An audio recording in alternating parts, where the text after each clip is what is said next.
Assalamualaikum warahmatullahi wabarakatuh.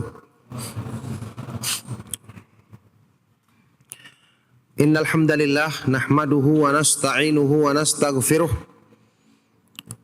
na'udzu billahi min shururi anfusina wa min sayyiati a'malina. May yahdihillahu fala mudhillalah wa may yudlil fala hadiyalah. Wa asyhadu an la ilaha illallah wahdahu la syarika lah wa asyhadu anna Muhammadan abduhu wa rasuluh. Ya ayyuhalladzina amanu taqullaha haqqa tuqatih wa la tamutunna illa wa antum muslimun. Ya ayyuhan nasu taqu rabbakumul ladzi khalaqakum min nafsin wahidah wa khalaqa minha zawjaha wa batha minhuma rijalan katsiran wa nisaa'a wattaqullaha alladzi tasaaluna bihi wal arham innallaha kana 'alaikum raqiba. Ya ayyuhalladzina amanu taqullaha wa qulu qawlan sadida yuslih lakum a'malakum wa yaghfir lakum dhunubakum wa may yuti'illaha wa rasulahu faqad faza fawzan 'azima. Allahumma salli wa sallim wa barik ala nabiyyina Muhammadin wa ala alihi wa ashabihi wa man tabi'ahum bi ihsanin ila yaumiddin, amma ba'du. Alhamdulillah, ma'asyiral muslimin, ma'asyiral ikhwah wal akhwat fid din rahimakumullah. Alhamdulillah, kaum muslimin, para pemerhati Roja TV dan Radio Roja dimanapun antum berada, alhamdulillah kita bersyukur kepada Allah Subhanahu wa Ta'ala atas semua limpahan nikmat dan taufiknya dalam mengusahakan kebaikan-kebaikan dalam agama kita. Tentu saja utamanya kebaikan dalam keislaman kita, dalam iman kita, dalam meningkatkan ketakwaan kita kepada Allah Subhanahu wa Ta'ala. Termasuk taufik dari Allah Subhanahu wa Ta'ala di malam hari ini kita dimudahkan untuk bertemu kembali di Masjid Al-Barkah Al-Mubarak, Masjid Al-Barkah yang penuh berkah, untuk melanjutkan kajian rutin kita mengkaji kitab kecil yang sangat bermanfaat, Minhajul Firqatin Najiyati wa Ta'ifatil Mansurah. Minhaj, metode beragama, golongan yang selamat dan golongan yang selalu mendapatkan pertolongan dari Allah Subhanahu wa Ta'ala. Alhamdulillah, kita masih kitab yang ditulis oleh Syekh Muhammad bin Jamil Zainu rahimahullahu ta'ala. Kita masih di awal-awal pembahasan kitab ini yang menjelaskan tentang gambaran umum dari Minhajul Firqatin Najiyah, metode beragama golongan yang selamat. Sekarang kita sampai ke poin yang ke-10. Sampai di poin yang ke-10.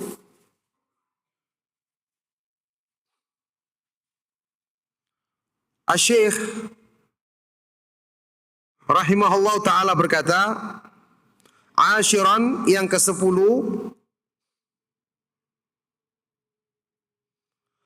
Al-firqatun najiyatu tad'ul muslimina an yakunu minal mutamassikina bisunnati Rasul sallallahu alaihi wasallam wa ashabihi radhiyallahu ta'ala anhum hatta yuktaba lahumun nasru wa hatta yadkhulul jannata bifadlillahi wa bi syafaati Rasulih sallallahu alaihi wasallam. Ini juga salah satu di antara syiar dari golongan yang selamat, bahwa golongan yang selamat selalu mengajak kaum muslimin agar mereka senantiasa mutamassik, berpegang teguh dengan sunnah Rasulullah sallallahu alaihi wasallam dan petunjuk para sahabatnya radhiyallahu taala anhum ajma'in. Sehingga Allah Subhanahu wa taala menurunkan pertolongan kepada mereka, dan sehingga di akhirat nanti mereka akan masuk surga dengan fadilah, dengan karunia dari Allah Subhanahu wa taala, kemudian juga dengan sebab syafaat dari Rasulullah sallallahu alaihi wasallam.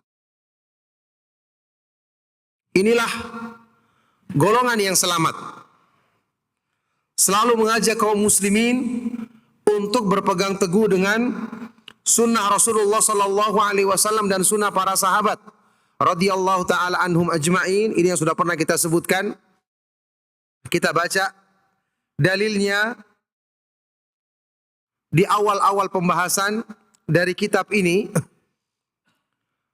Karena sunnah Rasulullah sallallahu alaihi wasallam dan para sahabat inilah yang dijamin bagi orang-orang yang berpegang teguh dengannya, dia akan selamat.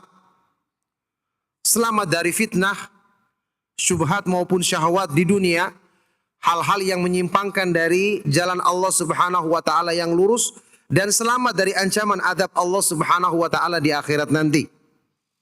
Allah Subhanahu wa taala berfirman di dalam Al-Qur'an di surat An-Nisa, a'udzubillahi minasyaitonir rajim, wa may yushakikir rasula min ba'di ma tabayyana lahul huda wa yattabi' ghayra sabilil mu'minina nuwallihi ma tawalla wa nuslihi jahannama wa sa'at masira.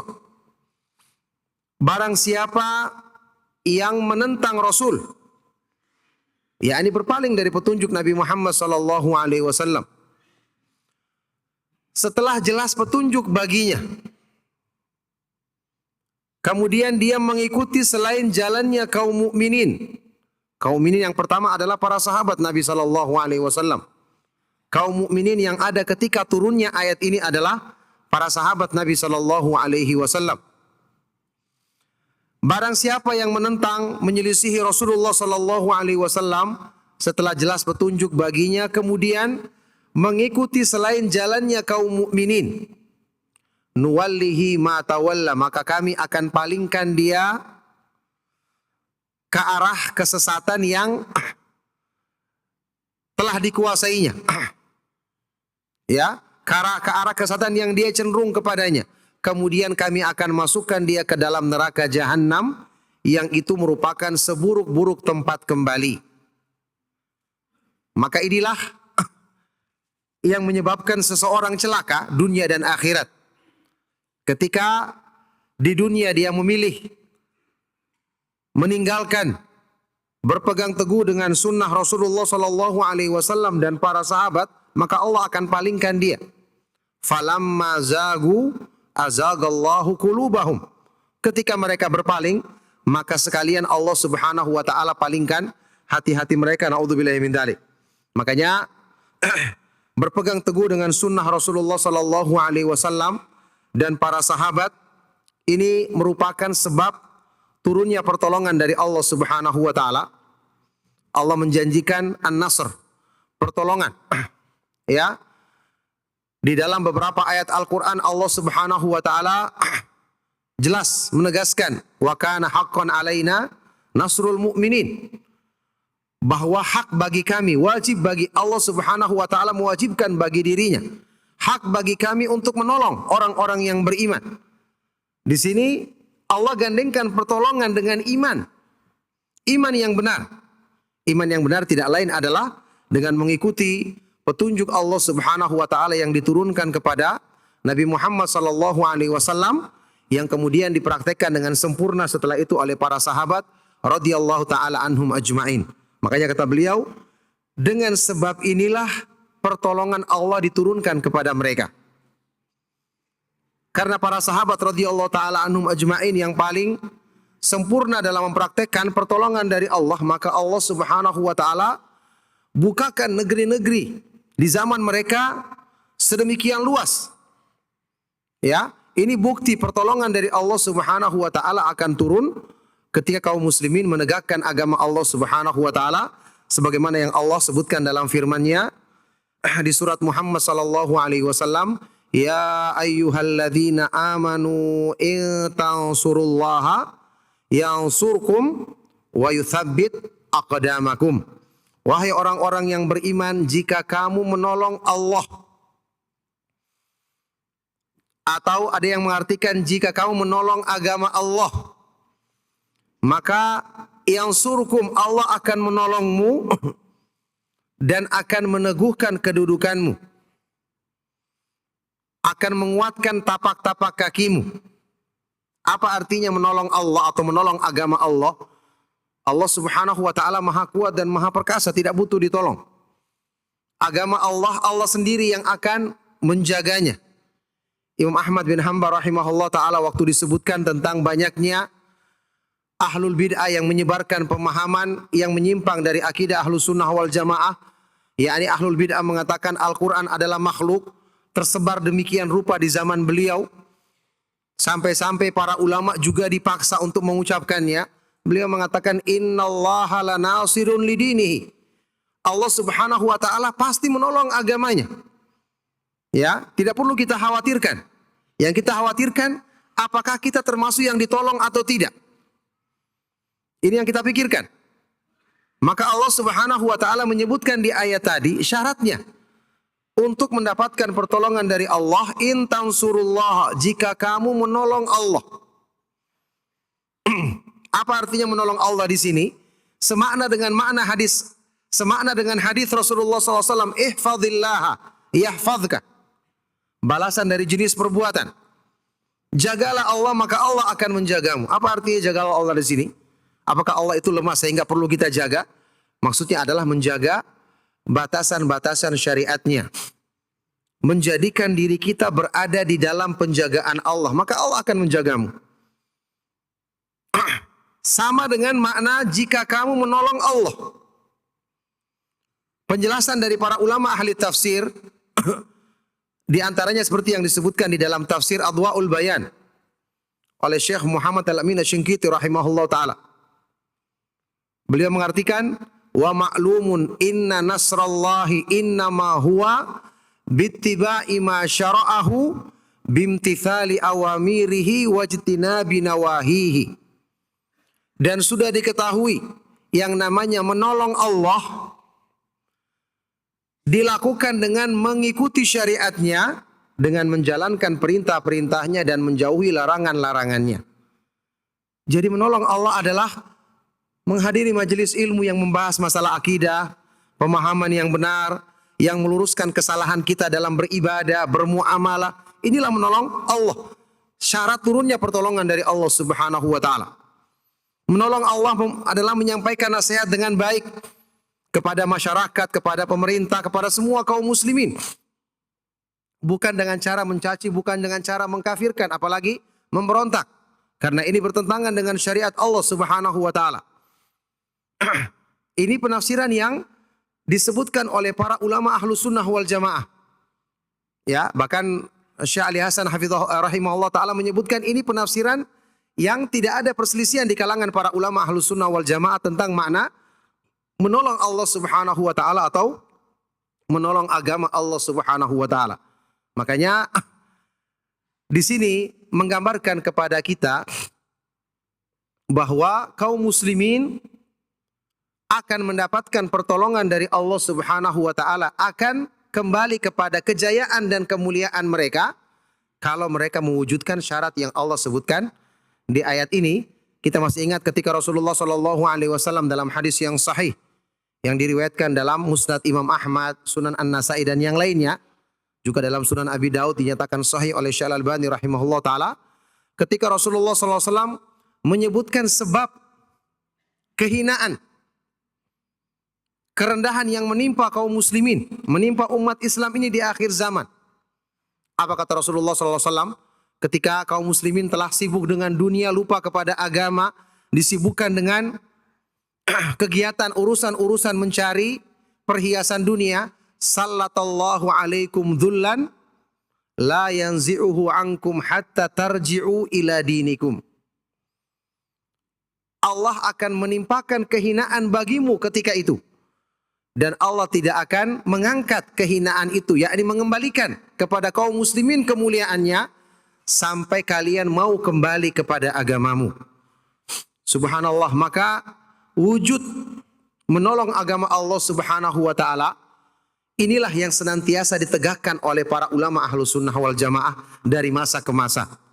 Menyebarkan akidah yang benar, menasihati kaum muslimin untuk menegakkan tauhid, menjauhi perbuatan syirik dalam segala bentuknya, mengajak umat untuk berpegang teguh dengan sunnah Rasulullah sallallahu alaihi wasallam dan pemahaman para sahabat, meninggalkan perbuatan-perbuatan bid'ah, penyimpangan-penyimpangan dari agama Islam. Ini yang justru menjadi sebab turunnya pertolongan Allah Subhanahu wa taala kepada kaum muslimin. Sampai dulu pernah saya ingatkan dalam sebuah kajian kita insyaallah di masjid ini, sewaktu masih belum perluasan seperti sekarang, tentang makna firman Allah Subhanahu wa taala di surat An-Nisa juga, ketika Allah Subhanahu wa taala menjanjikan kaum mukminin tidak akan mungkin bisa dikuasai oleh orang-orang kafir. Dalam Al-Quran Allah Subhanahu wa taala berfirman, "Wala yaj'alallahu lil kafirina 'alal mu'minina sabila." Allah tidak akan menjadikan bagi orang-orang kafir jalan untuk bisa menguasai atau merendahkan orang-orang yang beriman. Ya. Sekarang antum baca ayat ini, mungkin kita akan bertanya dengan melihat kenyataan yang ada saat ini. Katanya Allah tidak akan menjadikan jalan bagi orang-orang kafir untuk bisa mengalahkan kaum muslimin, merendahkan kaum muslimin, menguasai kaum muslimin. Sekarang bukti beberapa kaum muslimin yang kita dengarkan beritanya mendapatkan perlakuan, ya, sikap direndahkan oleh orang-orang kafir. Sementara ayat ini mengatakan Allah tidak akan menjadikan. Maka diterangkan di sini maknanya oleh Imam Ibnu Qayyim rahimahullah taala, di antaranya dalam kitab Ighatsatul Lahfan min Masayidisy Syaitan. Allah Subhanahu wa taala menyebutkan di sini ada syarat. Allah tidak akan menjadikan jalan bagi orang-orang kafir untuk menguasai orang-orang yang beriman. Jadi selama mereka memiliki iman yang benar, tidak akan terbuka jalan tersebut. Tidak akan ada jalan tersebut. Allah yang menutupnya. Tetapi ketika sebagian dari kaum muslimin tidak memahami dan mengamalkan konsekuensi iman yang benar, berarti apa? Mereka sendiri yang membuka jalan tersebut. Berarti bukannya janji Allah Subhanahu wa taala yang tidak ditepati, tapi syarat untuk janji terpenuhi tidak ada. Makanya bagaimana mungkin sekarang kita mengusahakan supaya jalan tersebut tertutup kembali kalau kita membiarkan kaum muslimin yang kita yakin banyak di antara mereka adalah orang-orang yang sebenarnya mau menerima kebenaran. Seandainya dakwah sampai kepada mereka dengan cara yang baik, bagaimana caranya kita mengusahakan jalan tersebut tertutup kembali agar orang-orang kafir tidak bisa merendahkan orang-orang yang beriman, kecuali setelah pertolongan dari Allah Subhanahu wa taala melalui seruan dakwah yang benar, mengajak kaum muslimin kembali kepada pemahaman agama yang benar, kembali kepada sunnah Rasulullah sallallahu alaihi wasallam dan pemahaman para sahabat radhiyallahu taala anhum ajma'in. Nah, barakallahu fikum. Wa hatta yadkhulul jannata, dan sehingga di akhirat nanti, yakni di dunia mereka mendapatkan pertolongan dari Allah dengan sebab mereka memenuhi syaratnya, dan sehingga di akhirat nanti mereka akan masuk ke dalam surga dengan karunia Allah dan dengan syafaat Rasulullah sallallahu alaihi wasallam. Siapa yang paling berhak mendapatkan syafaat Rasulullah sallallahu alaihi wasallam? Pasti adalah orang yang menegakkan tauhid, perintah Allah yang paling besar. Rasulullah Shallallahu Alaihi Wasallam dalam hadis sahih riwayat Imam Bukhari dari Abu Hurairah radhiyallahu taala anhu bersabda, "As'adun nasi bi syafaati yaumal qiyamati man qala la ilaha illallah khalisan min qalbihi aw min nafsihi." Orang yang paling beruntung, paling berbahagia mendapatkan syafaatku pada hari kiamat nanti adalah orang yang mengucapkan kalimat la ilaha illallah dengan ikhlas dari dalam hatinya atau dari dalam jiwanya. Ini yang paling berhak mendapatkan syafaat Rasulullah Sallallahu Alaihi Wasallam berdasarkan banyak hadis yang seperti ini maknanya. Berarti pengajaran kalimat la ilaha illallah dengan membahas maknanya, konsekuensinya, syarat-syaratnya, kemudian hal-hal yang bisa membatalkannya atau mengurangi kesempurnaannya, ini yang justru merupakan sebab utama untuk memudahkan kita meraih syafaat dari Allah Subhanahu wa taala. Jadi pengajaran seperti ini yang justru bermanfaat dunia dan akhirat. Kajian-kajian yang membahas pembahasan masalah akidah, pengajaran kalimat la ilaha illallah, kemudian syahadat Muhammadur Rasulullah, ya. Ini yang paling berhak, orang yang mempelajarinya, mengamalkannya paling berhak untuk mendapatkan syafaat Rasulullah sallallahu alaihi wasallam, bahkan syafaat dari para nabi yang lain, para malaikat dan orang-orang yang beriman yang diizinkan untuk memberi syafaat oleh Allah Subhanahu wa taala. Makanya inilah sebabnya kita senantiasa menetapi jalan sunnah, karena kita akan mendapatkan manfaat dan kebaikan di dunia dan di akhirat.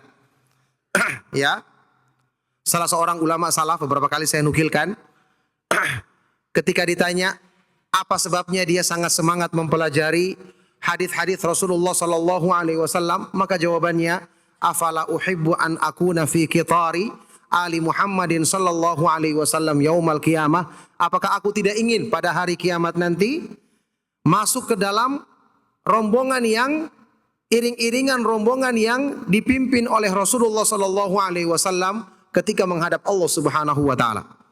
Jadi tujuannya kita belajar di dunia, mengenal, mengikuti manhaj salaf adalah untuk mendapatkan kebaikan seperti ini yang Allah Subhanahu wa taala tentu berikan kepada orang-orang yang dipilihnya untuk semangat mengikuti petunjuk Rasulnya sallallahu alaihi wasallam dan metode pemahaman para sahabat radhiyallahu taala anhum ajmain.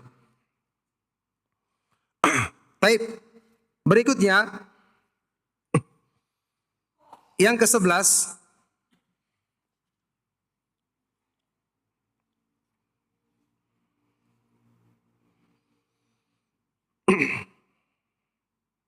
Al-Hadi Asyar, yang ke-11, Al-Firqatun Najiyatu. Kata Syekh Muhammad bin Jamil Zainu rahimahullah ta'ala, Al-Firqatun Najiyatu tunkirul qawaninal wad'iyyata allati hiya min wad'il bashar.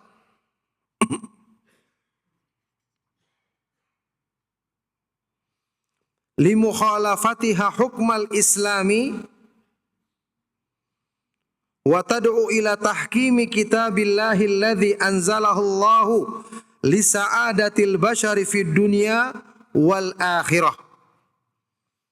Golongan yang selamat, Ahlus Sunnah wal Jamaah, At-Taifatul Mansurah, yang selalu mendapatkan pertolongan dari Allah. Mereka mengingkari aturan-aturan yang dibuat oleh manusia. Karena bagaimanapun manusia terbatas pengetahuannya. Ya. Aturan-aturan atau hukum-hukum yang diletakkan, dibuat oleh manusia, karena itu menyelisih hukum Islam.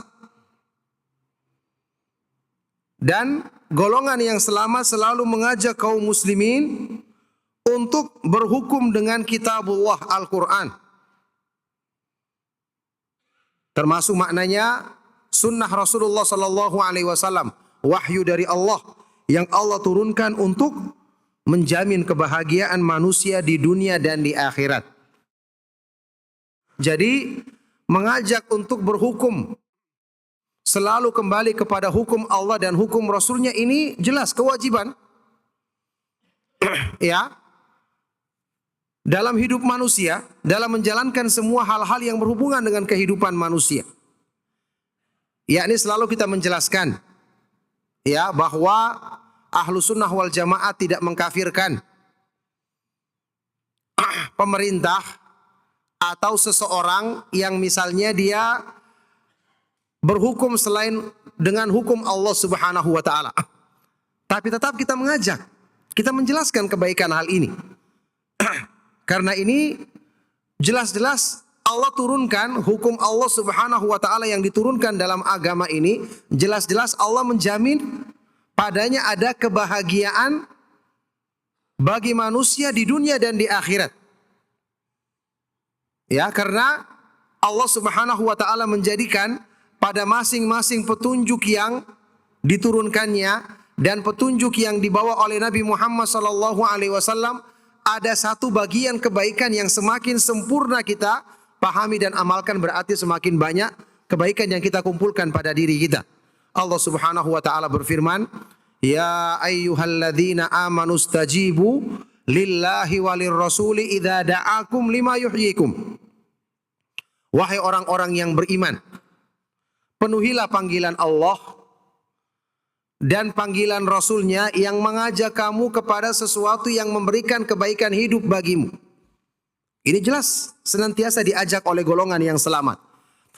Bersamaan dengan itu, kita juga menjelaskan bahwa apa yang disebutkan oleh orang-orang Khawarij yang mudah mengkafirkan kaum muslimin, mengkafirkan pemerintah, dengan alasan tidak berhukum dengan hukum Allah, bahwa ini menyimpang dari pemahaman akidah Ahlus Sunnah wal Jamaah. Karena dalam Al-Quran di sini disebutkan dengan 3. Ini sudah sering kita jelaskan. Wa man lam yahkum bima anzalallahu faulaika humul kafirun. Barang siapa yang tidak berhukum dengan apa yang Allah turunkan, maka mereka adalah orang-orang kafir. Ibnu Abbas sendiri yang menafsirkan ini adalah kufrun duna kufrin. yakni kafir yang tidak mengeluarkan dari Islam, kafir yang kecil. Jelas ini merupakan dosa besar. Di ayat berikutnya ada yang disebutkan faulaika humudz zalimun faulaika humul fasikun. Jadi dibagi. Ada orang yang tidak berhukum dengan hukum Allah karena dia menganggap hukum Allah itu tidak baik, tidak pantas. Lebih mengutamakan hukum buatan manusia. Dari keyakinannya dia tidak suka dengan hukum Allah. Jelas ini kafir. Tapi ada yang melakukannya karena terpaksa atau karena mungkin menerima sogokan atau yang lainnya, dalam keyakinan di hatinya hukum Allah lebih baik, atau ada takwil yang dia lakukan, ya, yang jelas dari keyakinan di hatinya dia tidak menolak hukum Allah, maka tentu hukumnya bisa fasik, hukumnya bisa zalim. Ini maksudnya. Bersamaan dengan itu, kita akan selalu mengajak kaum muslimin untuk selalu kembali kepada hukum Allah Subhanahu wa taala. Karena itulah pasti yang terbaik. Ya. Allah menjamin kebahagiaan bagi manusia di dunia dan di akhirat dengan ketika mereka menegakkan hukumnya. Wa huwa a'lamu Subhanahu wa ta'ala bima yuslihu lahum. Dan Allah Subhanahu wa ta'ala dialah yang lebih mengetahui tentang hal-hal yang mendatangkan kemaslahatan bagi hambanya. Allah Subhanahu wa ta'ala dia adalah Al-Alim, maha mengetahui. Bahkan Al-Khabir, maha terperinci pengetahuannya. Ketika yang zat yang sempurna seperti ini, sifat-sifatnya, apalagi dia maha sempurna rahmatnya, kebaikan-kebaikannya, kasih sayangnya, karunia-Nya bagi hamba-hambanya. Maka ketika dia yang menentukan hukum, maka itu adalah sebaik-baik hukum untuk kemaslahatan hidup manusia. Apalagi Allah Subhanahu wa ta'ala sendiri adalah Al-Hakim, yang maha sempurna hukum dan hikmahnya. Jadi pasti kembali kepada hukum Allah Subhanahu wa ta'ala dan Rasulnya, ini akan menjamin kebaikan dan kemaslahatan hidup manusia. Wa huwa thabitun la tatabaddalu ahkamuhu ala madal ayyam. Yang mana Al-Quran atau syariat Allah itu thabit, selalu kokoh, selalu teguh, tidak pernah berubah hukum-hukumnya meskipun dengan berlalunya waktu. Ya, yakni selalu cocok dan pas untuk semua keadaan di setiap tempat dan di semua waktu. Wala yatatawwaru hasabaz zaman, dan tidak akan berubah sesuai dengan perubahan zaman. Yakni bisa kita menerapkan hukumnya sesuai dengan keadaan setiap zaman, tapi hukum asalnya tidak berubah. Ya, kalau kita jabarkan dengan keadaan zaman, tentu sesuai dengan penjelasan yang dijelaskan oleh para ulama kita, maka akan bisa. Tapi hukum tersebut tidak akan berubah selama-lamanya.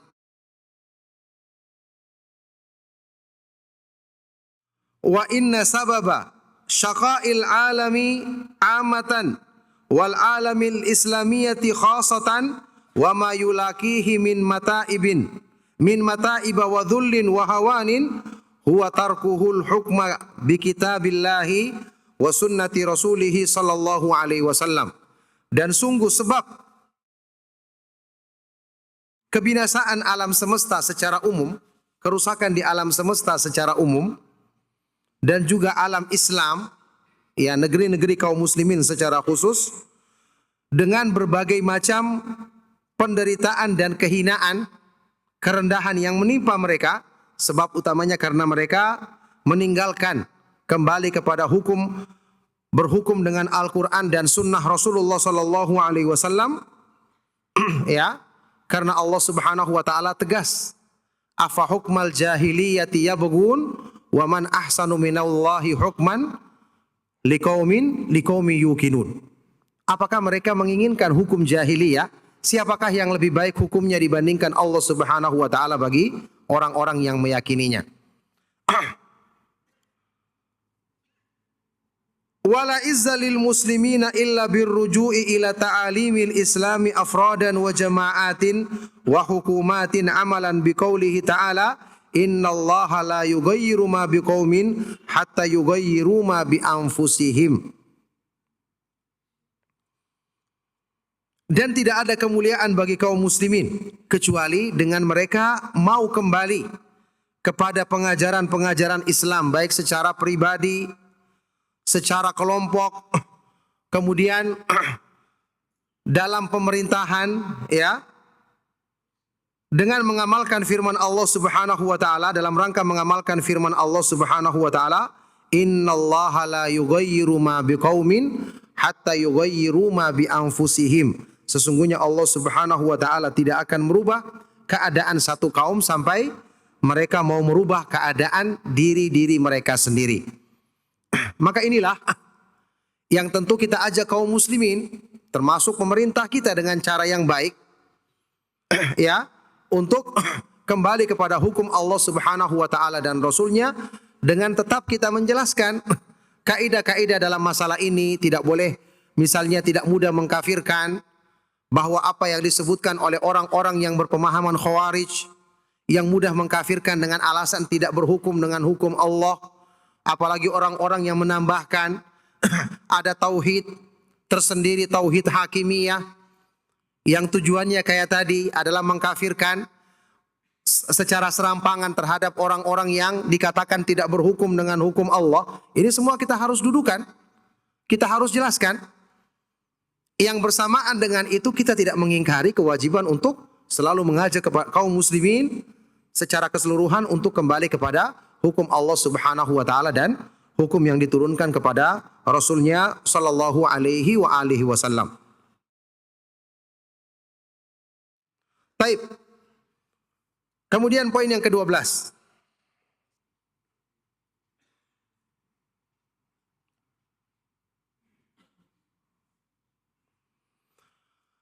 Al-firqatun najiyatu tad'ul muslimina jami'an ilal jihadi fi sabilillahi.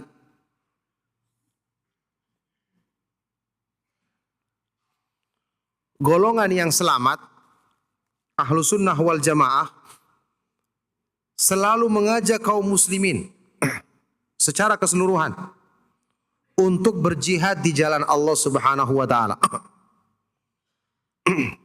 Ya, berjihad di jalan Allah adalah perkara yang disebutkan, ditegaskan di dalam ayat-ayat Al-Quran, di dalam hadis-hadis Rasulullah Sallallahu Alaihi Wasallam.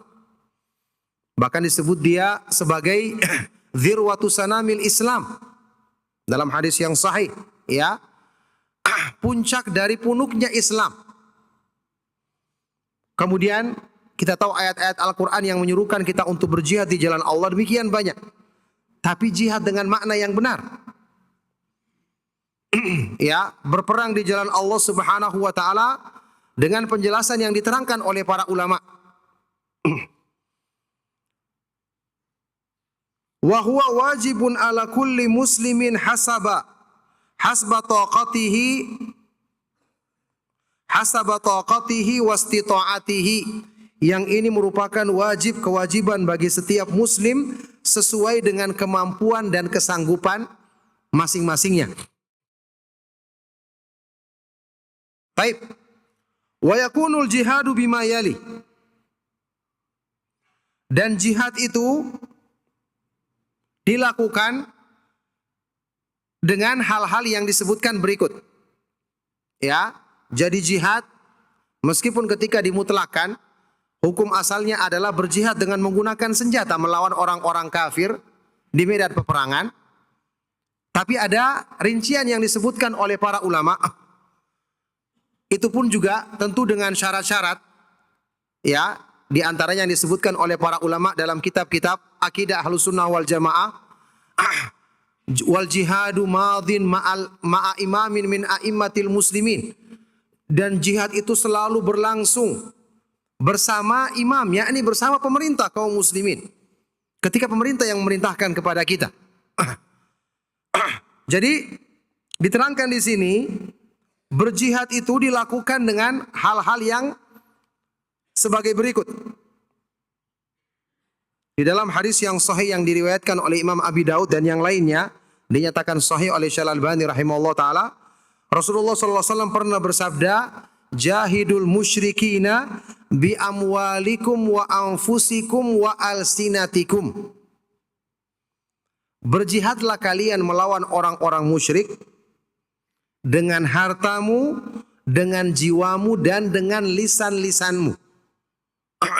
Jadi termasuk menjelaskan kesalahan, penyimpangan syirik. Tentu dengan cara yang baik untuk mengajak kaum muslimin kembali kepada tauhid, keimanan yang benar. Ini termasuk merupakan bagian dari jihad. Berjihad di jalan Allah Subhanahu wa taala. Kata beliau, awalan yang pertama, al-jihadu bil lisani wal qalam. Berjihad dengan lisan.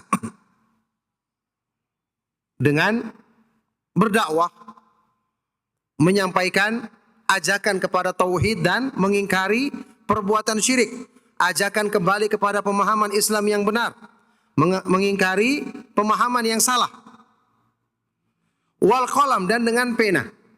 Menulis tulisan-tulisan yang bermanfaat. Disebarkan, apalagi sekarang ada kemudahan, ya internet. Ini semua termasuk bentuk jihad. Bida'watil muslimina wa ghairihim ila tamassuk bil islami sahih.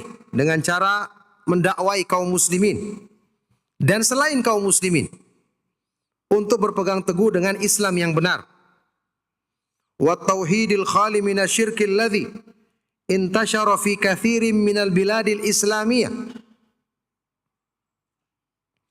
Dan mengajak kaum muslimin untuk berpegang teguh dengan tauhid yang murni, yang bersih dari kesyirikan.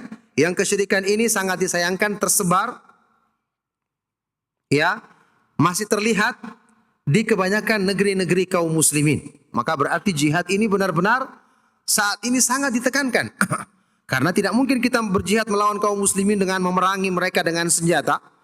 Tapi jihad yang disyariatkan saat ini dengan kondisi yang seperti ini adalah mendakwai mereka, mengajak mereka kembali kepada Islam yang benar, kepada tauhid, dan meninggalkan perbuatan syirik tersebut. Makanya di dalam Al-Quran bahkan sebelum turunnya pensyariatan berjihad dengan senjata, Allah sebutkan di dalam surat Al-Furqan, "Wala tuti'il kafirina fala tuti'il kafirina wajahiduhum bihi jihadan kabira." Dan janganlah kamu mengikuti orang-orang kafir, serta berjihadlah mereka bihi dengan Al-Quran sebagai jihad yang sangat besar. Ini bahkan disyariatkan terlebih dahulu sebelum berjihad dengan senjata. Karena ayat ini turunnya di periode Mekah sebelum disyariatkannya jihad dengan senjata. Maka dikatakan di sini berjihad dengan Al-Quran artinya apa? Jelas maksudnya adalah menjelaskan Al-Quran maknanya ketika mengajak kepada tauhid, mengingkari perbuatan-perbuatan syirik dan penyimpangan-penyimpangan dari syariat Allah Subhanahu wa taala. Inilah jihad yang digambarkan sebagai jihadan kabira, jihad yang sangat besar. Walladzi akhbara anhu Rasul sallallahu alaihi wasallam bi annahu sayaqa'u bainal muslimina. Yang mana perbuatan syirik ini telah dikabarkan oleh Rasulullah sallallahu alaihi wasallam bahwa akan terjadi nanti di akhir zaman akan terjadi perbuatan syirik ini di tengah-tengah kaum muslimin. Maka ketika ada orang yang mengatakan kaum muslimin tidak perlu lagi didakwai untuk kembali kepada tauhid karena mereka tidak melakukan perbuatan syirik, ini jelas-jelas bertentangan dengan Al-Quran dan penegasan dalam hadis-hadis Rasulullah sallallahu alaihi wasallam. Coba dengarkan hadis ini. Hadis yang sahih yang diriwayatkan dalam Sunan Abi Daud dan maknanya disebutkan dalam Sahih Muslim. Rasulullah sallallahu alaihi wasallam bersabda, "La taqumus sa'atu hatta talhaqa qabailu min ummati bil musyrikina wa hatta ta'buda qabailu min ummatil authan." Tidak akan terjadi hari kiamat sampai beberapa kabilah dari umatku, beberapa suku dari umatku, yakni umat Islam, bergabung dengan orang-orang musyrik. Dan tidak akan terjadi hari kiamat sampai beberapa kabilah, beberapa suku dari umatku menyembah berhala-berhala. Ini termasuk berita gaib yang diberitakan oleh Rasulullah sallallahu alaihi wasallam, tentu dari wahyu Allah Subhanahu wa taala yang menggambarkan keadaan umat ini di akhir zaman akan ada yang bergabung dengan orang-orang musyrik dan akan ada yang menyembah berhala-berhala. Maka ini menunjukkan berjihad dengan lisan, dengan pena untuk menjelaskan penyimpangan-penyimpangan syirik dan penyimpangan-penyimpangan lainnya. Ini merupakan termasuk kewajiban besar yang harus ditegakkan oleh orang-orang muslim, orang-orang yang beriman, yang mencintai Allah Subhanahu wa taala dan Rasulnya. Sudah adzan ya? Ya, baik. Karena sudah adzan kita teruskan insyaallah setelah selesai salat. Assalamualaikum warahmatullahi wabarakatuh. Alhamdulillah. Alhamdulillahi ala ihsanih wa syukru lahu ala taufiqihi wa amtinanih. Wa asyhadu an la ilaha illallah wahdahu la syarikalah ta'ziman li syanih wa asyhadu anna Muhammadan abduhu wa rasuluhu ad-da'i ila ridwanih sallallahu alaihi wa ala alihi wa ashabihi wa ikhwani amma ba'du. Alhamdulillah, ma'asyiral muslimin, para pemerhati Roja TV dan Radio Roja, juga ikhwan yang hadir di Masjid Al-Barakah, hafidhakumullah. Kita teruskan sedikit tadi pembahasan tentang masalah pembagian jihad atau macam-macam jihad di jalan Allah Subhanahu wa taala. Setelah yang pertama tadi berjihad dengan lisan dan pena, yaitu dengan berdakwah, menyampaikan ceramah, termasuk menyampaikan tulisan untuk mengajak kaum muslimin bahkan selain mereka kepada pemahaman Islam yang benar. Thanian, yang kedua, al-jihadu bil mal, berjihad dengan harta.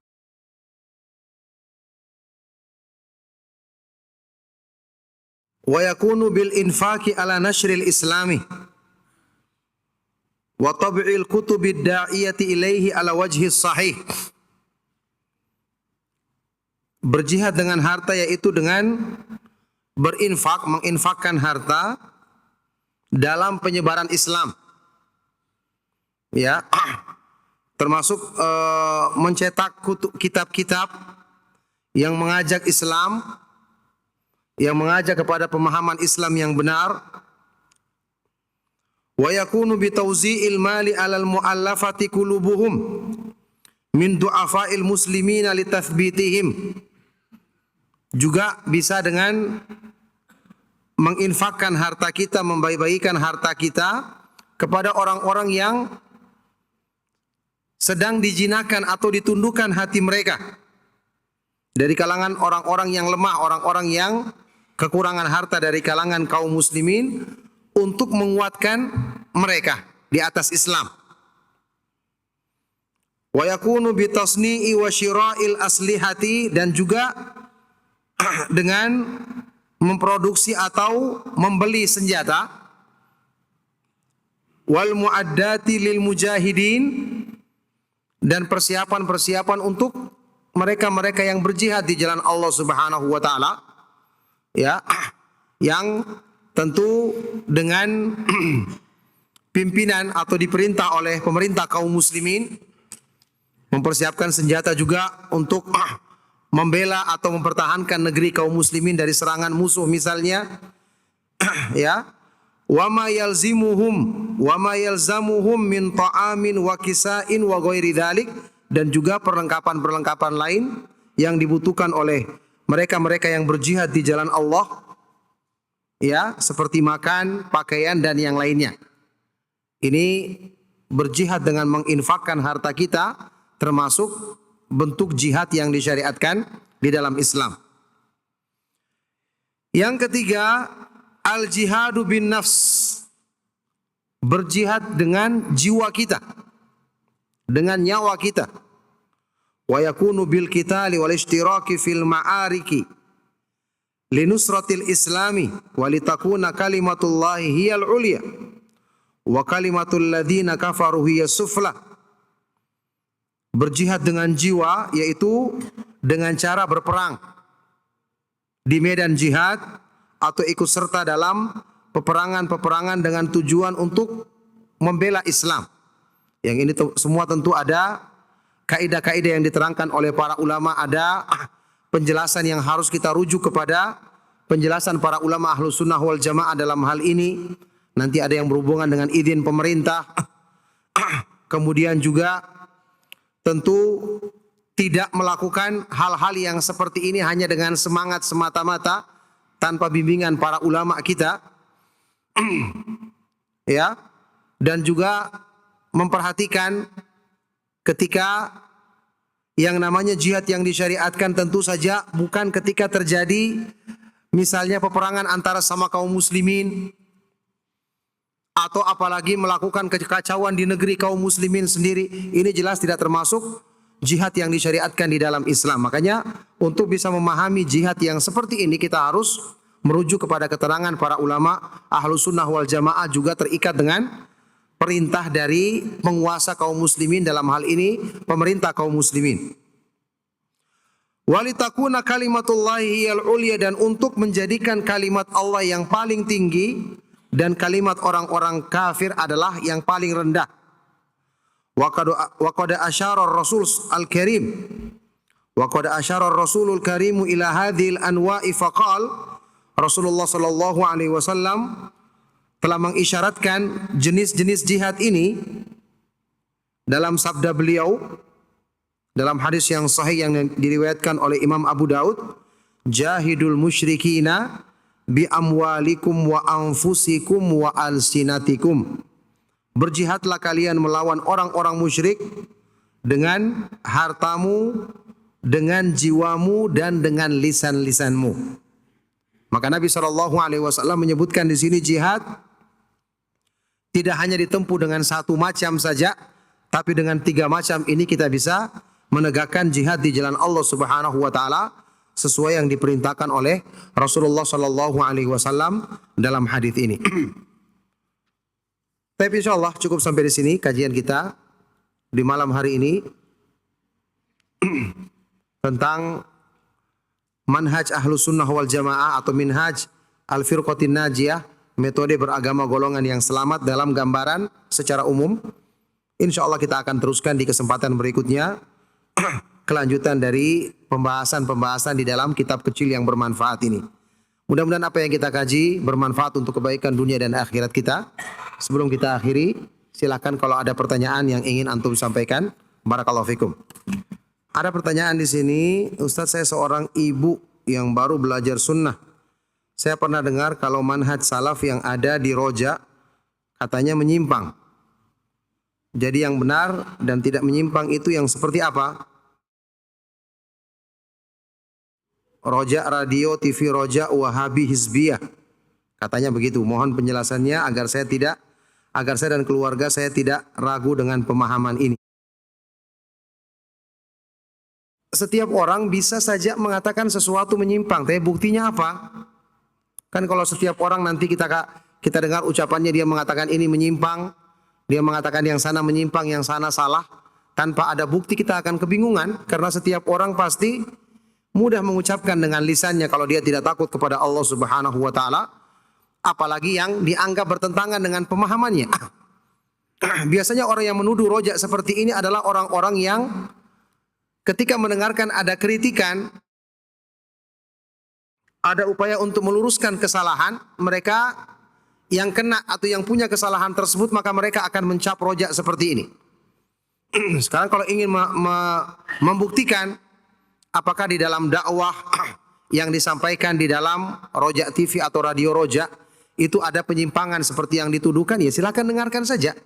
Kan siarannya juga terbuka untuk umum, tidak ada yang dirahasiakan, baik itu Roja TV maupun Radio Roja.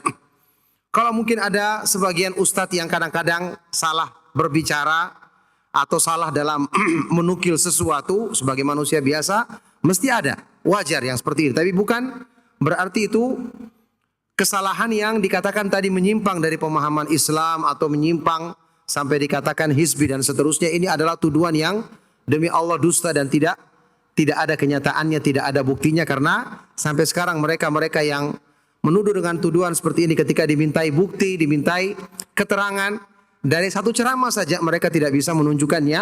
Berarti apa yang dikatakan ini semua adalah hanya mengada-ngada, hanya kedustaan. Semoga Allah Subhanahu wa taala memberikan hidayah kepada mereka untuk meninggalkan perbuatan buruk tersebut. Nah, masih ada yang lain silakan. Kalau tidak ada lagi kita cukupkan sampai di sini kajian kita di malam hari ini. Sekali lagi mohon maaf atas segala yang salah dan kurang. Kita akhiri. Sallallahu wasallam mubarak ala nabiyina Muhammadin wa ala alihi wa ashabihi wa man tabi'ahum bi ihsanin ila yaumiddin. Walhamdulillahi rabbil alamin. Subhanakallahumma wa bihamdika asyhadu an la ilaha illa anta astaghfiruka wa atubu ilaik. Wassalamualaikum warahmatullahi wabarakatuh.